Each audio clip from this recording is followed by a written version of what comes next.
Badan Meteorologi, Klimatologi, dan Geofisika atau BMKG Kalianget Sumeneb, Jawa Timur, Usman Khalid, turut buka suara soal dentuman misterius yang muncul di Sumeneb.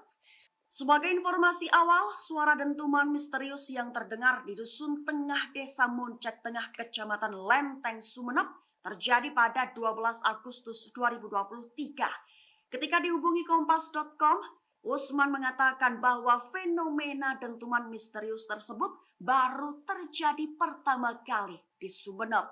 Sejak suara dentuman misterius itu bikin geger warga sekitar, pihaknya langsung berkoordinasi dengan bagian geofisika. Hal itu digunakan guna mengetahui apa penyebab atau di mana sumber dentuman berasal. Namun ia tak bisa menarik kesimpulan lebih jauh lantaran masih diperlukan penelitian lebih dalam. Tak hanya buka suara soal fenomena, ia pun menghimbau warga sekitar untuk tetap tenang dan tak mendengarkan berita yang masih simpang siur, hingga ditemukannya penyebab atau sumber dari dentuman misterius tersebut.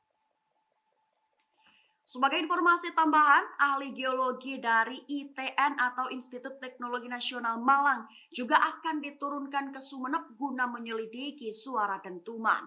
Selain tim dari ITN Malang, BPBD Pemkab Sumeneb juga mendatangkan tim dari Badan Meteorologi, Klimatologi, dan Geofisika atau BMKG.